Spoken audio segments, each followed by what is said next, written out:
Hi everybody, it's Julie here, and today I am talking about Pandora style paper beads. I've been making these for about a year now and have had a lot of fun with them. Did a lot of trial and error, discovered what measurements and lengths of paper and types of paper to me makes the best paper beads. But of course you can use any type of paper you want. The whole idea is to have the large hole in the center so you can insert those eyelets or grommets. And these are some of the pairs of beads of earrings that I've made. And this one was made with scrapbook paper. And also this one was scrapbook paper and the core was construction paper, which you can't really see. This is scrapbook paper. More scrapbook paper. Basically all of these were made with scrapbook paper. And basically they're rolled up using a special 3/16 paper bead roller, and I actually do offer those on my Etsy shop, Amazon.com, as well as my own website, paperbeadcrafts.com. And let's get started, and I'll show you the bead rollers that I use. I've got 3 to choose from, and this one here is a long one, and this distance here is 2 3/4 inches long, and that's for making longer tube beads that have the large hole. Maybe you can come up with a craft project that you would want to do using that long roller. And then this is the one that I use most often. This is a slotted bead roller, where you stick the paper in the side of the slot. It's about 1 1/4 inches long, handle's 5 inches long, and it is made out of wood and it is in there to stay. And then this is the other type, the split pin paper bead roller, and the split goes all the way through the winding tip, and I'll demonstrate both of these in just a moment, but it's the same handle, they match. Sometimes I use this one, sometimes I use this one. It depends on my mood. And let's see, let's get started with the getting the paper ready. And here's some of the scrapbook paper that I've used, 12 by 12. And I also like to use 8.5 by 11 sheets of paper. And I'm going to go ahead and I'm going to pick one out. And let's see what would be interesting. You can do any of them that you want. Possibilities are endless.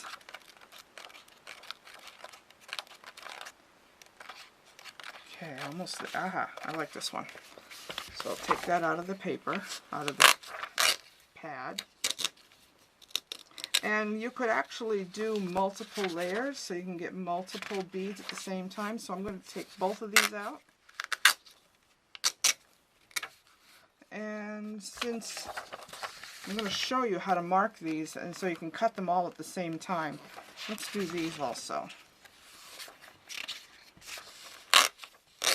Because with the cutter that I use, I can actually cut 5 layers plus my template at the same time. But for today's sake, I'm going to do, let's see, one more set. Oh, that's a nice green color. Let's grab that one. Okay.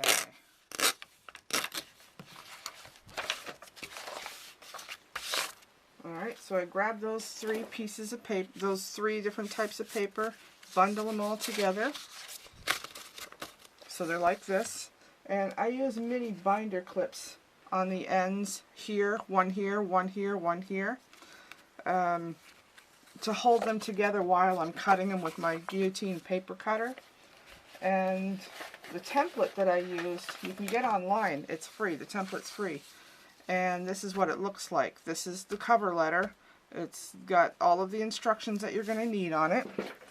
And see, it has the little picture. It has the title and all of the instructions. I'm not going to go over the instructions because I'm showing it to you. And then this is the actual template underneath it. This section here is the core. It's 3/8 inch wide straight strips, and it's marked in blue, black, excuse me.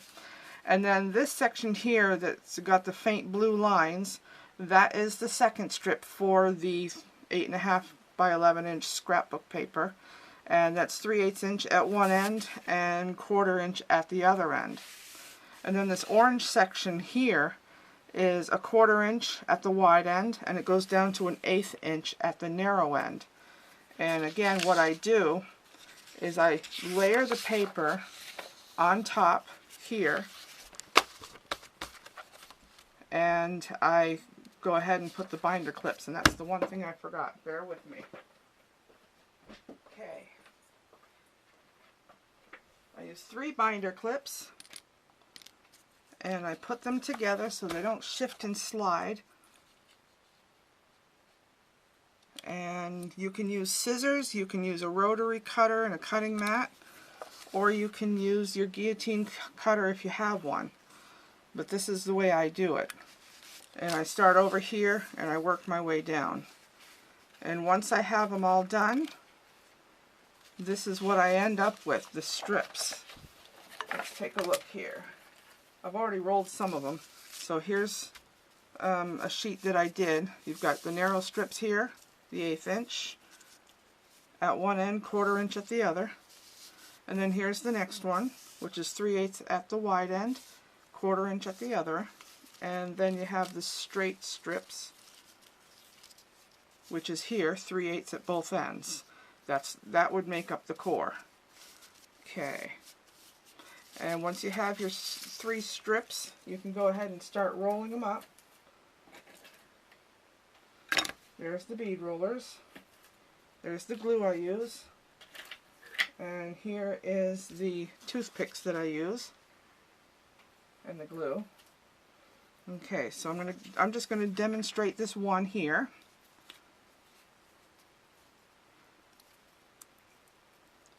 Okay, put some glue on my paint palette here, my little lid.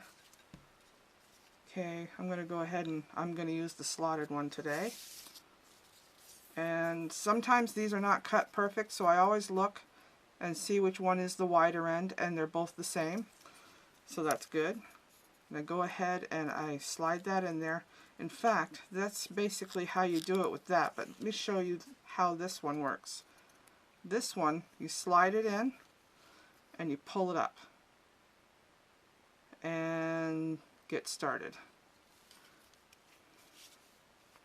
Get that out of the way. Okay, then you roll it up.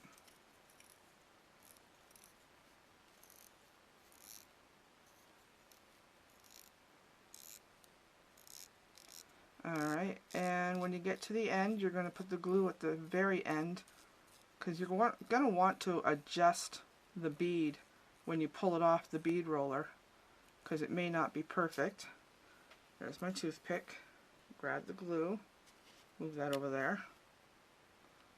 Okay, you don't need much, just a little bit.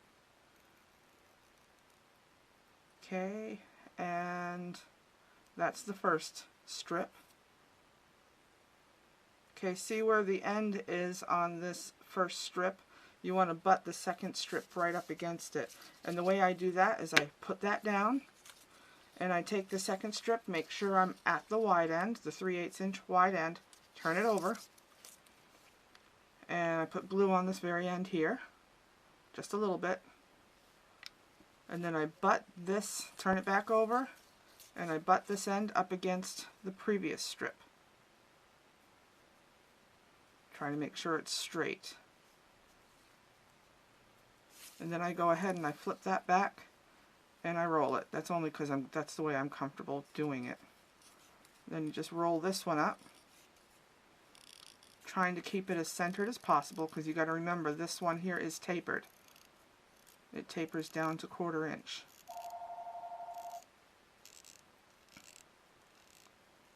Okay, keep on going.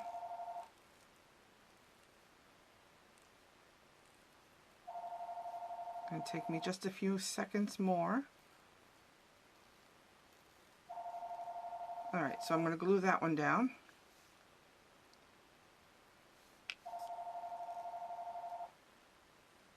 Okay, and then I'm going to go ahead and do the same thing with the third one, using the 1/4 inch to butt up against this spot here.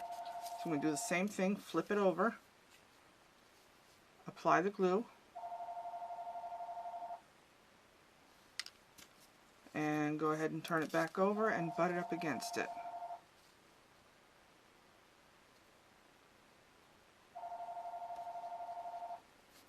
Okay, I'm going to flip it over and start rolling.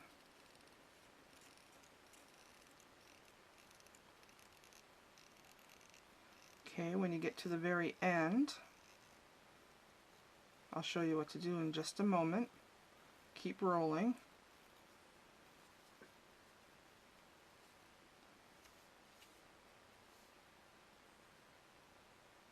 Okay, you don't really need that much. If you put too much on it, it could bleed out.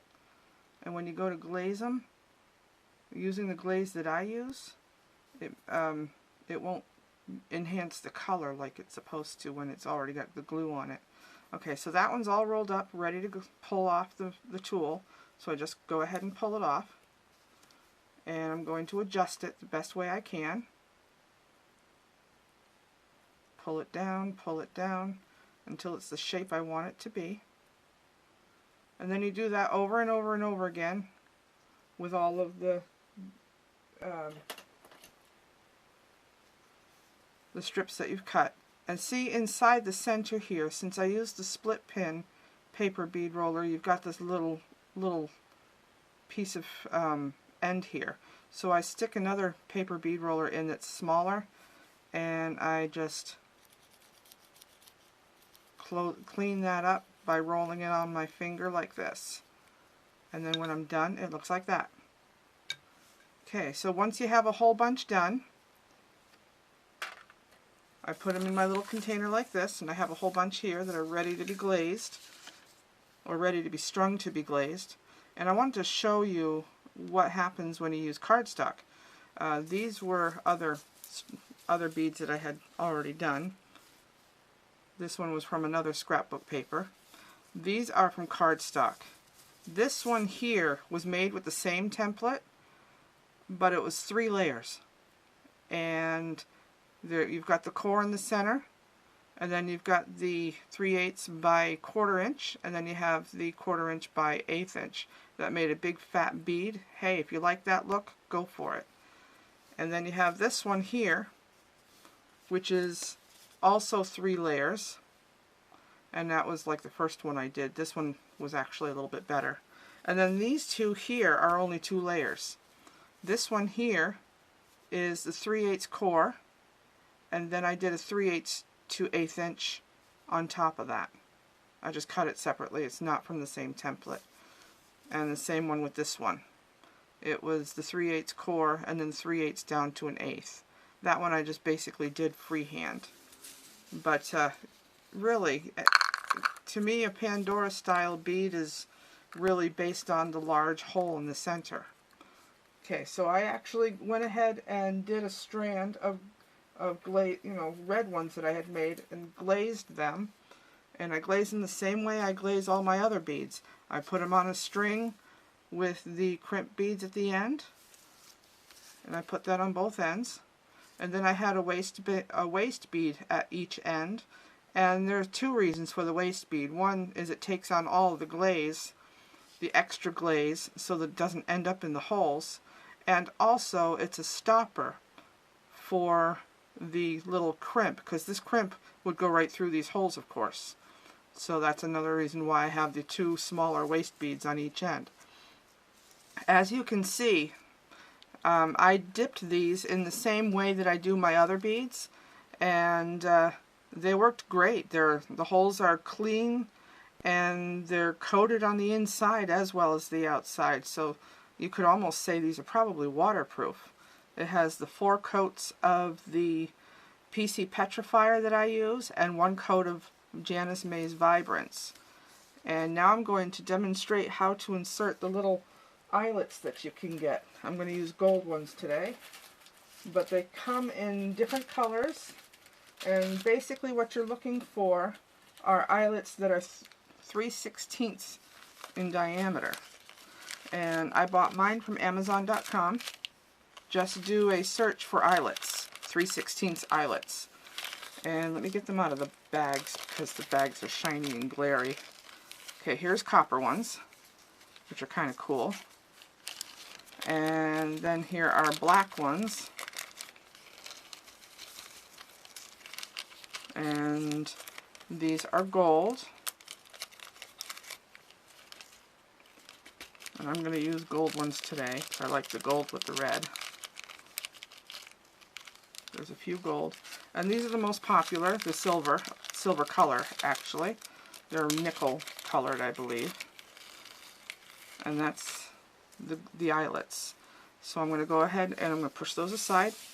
And I'm going to take off a bead at the very end here, my cutter. Okay. Take off the waste bead. Take off the... And I could re-crimp it back together, but I'm not going to bother because I'm going to be doing this to the rest of them. And you're going to need super glue. This is what I use for super glue. It's Gorilla Glue. And let me grab a couple of gold eyelets. This is what I do. And again, I'm going to use a toothpick, which I'm going to get a fresh one right here. And I'm going to put my little dab of super glue in my little tray here. A little dab will do ya. That's all you really need. Okay, what you're going to do is you're going to pick up the eyelet with one hand. Try not to drop it in your tray. And put the super glue on your toothpick. And put it on the outside of the eyelet. You don't need much. And then pick up your bead and stick it in there. And it will stay. Okay, now I'm going to pick up another eyelet to do the other side.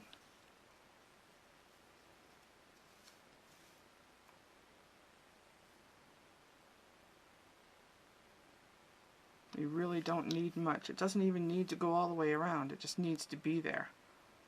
And stick that one in there. I mean, that's just about perfect. These here look a little bit bigger because I used construction paper as well as the scrapbook paper, and that was 12-inch scrapbook paper. So you can do different sizes. You can do little teeny tiny ones like these, or you can do big fat ones like these. It's really limited up to your imagination, really. And so that's basically how you make the Pandora style paper beads. You can also use the template, the marking template that I have another video on how to use to mark your paper. And let me pull that sheet out. I flagged the ones that you would need to use. Okay, so this one here is for regular copy paper, scrapbook paper. It's 1/4 inch at the long end and 1/8 inch at the narrow. You're going to need that piece. This one here is also the 3/8 inch core straight strip. And this one here is the 3/8 inch by 1/4 inch. And that's also for regular paper. If you want to do cardstock, you use the 3/8 inch and also the 3/8 inch and 1/8 inch. That's basically it. And basically what you do is you lay your scrapbook paper on top of this and mark what you need. And that's basically it for the Pandora style paper beads. I'm going to go ahead and assemble this very last one. Actually, you could do this, just put a dab on the edges here. That would be actually probably be easier. And stick it right in. And that's it. You're all set. That's it for Pandora paper beads. Again, you can get the template on my website, paperbeadcrafts.com. And you can get the paper bead rollers from Amazon.com and Etsy, as well as my own website, paperbeadcrafts.com. If you have any questions, leave them in the comments, and I'll get back to you as soon as I can. And that's it. Have a great day. Goodbye.